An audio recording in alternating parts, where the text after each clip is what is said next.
Right now, as you watch this video, every word, every pixel is traveling through a cable sitting on the bottom of the ocean, not a satellite, not a wireless signal bouncing through space. A physical cable buried in silt, in the dark, thousands of meters below the surface. There are over 400 of these cables crisscrossing the ocean floor. Together, they carry 95% of all international internet traffic. Every Google search, every bank transfer, every classified government communication, and most governments don't own them. Most militaries can't fully protect them. And the handful of companies that do control them are in a quiet war that never makes the news. This is the infrastructure that makes the modern world work. And it is far more fragile and far more contested than anyone in power wants you to know. How undersea cables actually work. Undersea cables are remarkable feats of engineering. A single cable can be thinner than a garden hose in deep water, just a few inches in diameter, but it carries extraordinary amounts of data using pulses of light fired through hair-thin strands of optical fiber. Near coastlines, where cables are vulnerable to anchors and fishing trawlers, they're armored with steel wire. In deep water, the pressure itself provides some protection. No anchor reaches 4,000 meters. Laying a cable is a months-long operation. A specialized cable ship unspools the cable slowly across the ocean floor, using GPS to trace a pre-planned route that avoids underwater mountains, volcanic vents, and earthquake zones. A single cable system typically costs between $100 million and $500 million to build, and lasts around 25 years before needing replacement. The ownership question. For most of the internet's history, undersea cables were owned by telecom consortiums, groups of national carriers like AT&T, British Telecom, and NTT Japan, pooling resources to build shared infrastructure. That model still exists. But something shifted around 2010. Google, Meta, Amazon, and Microsoft started building their own private cables.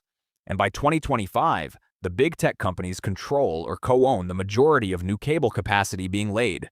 Google alone has invested in over 20 cable systems. Its Do Not cable, running from Virginia to France, can carry 250 terabits of data per second, enough to stream 30 million HD videos simultaneously. Why does this matter? Because these cables primarily serve to move data between the tech companies' own data centers, not the open internet. The public internet increasingly rides on infrastructure designed for private corporate use, and governments are watching this very carefully. Google's private cable network.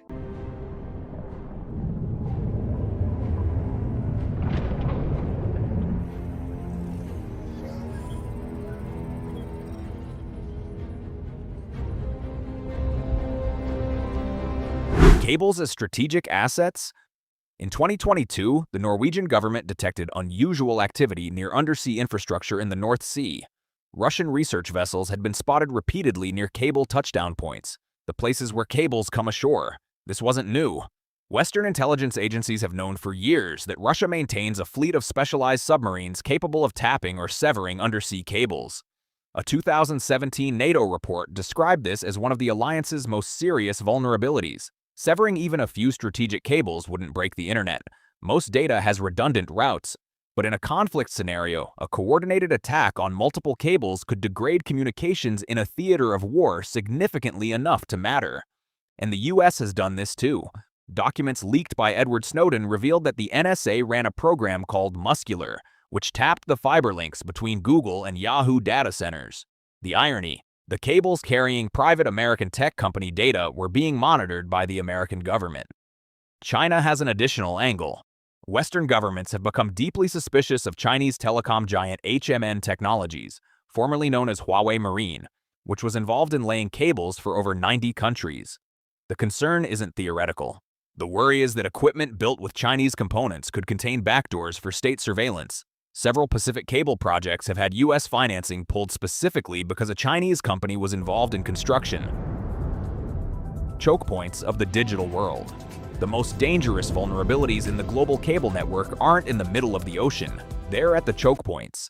The Strait of Malacca, between Malaysia and Indonesia, has more undersea cables passing through it than almost anywhere on Earth. Singapore, the world's second largest port, is also the world's largest internet hub in Asia, and almost all of that traffic travels through cables in a surprisingly narrow geographic corridor. A single major incident, An earthquake, a shipping accident, or deliberate sabotage in the Strait of Malacca could significantly degrade internet connectivity for hundreds of millions of people across Asia. In 2022, a volcanic eruption near Tonga severed the only undersea cable connecting the island nation to the rest of the world. Tonga was digitally isolated for 5 weeks. In the modern economy, 5 weeks of isolation is a catastrophe. Massive volcanic eruption in Tungu, triggering a tsunami warning across the Pacific.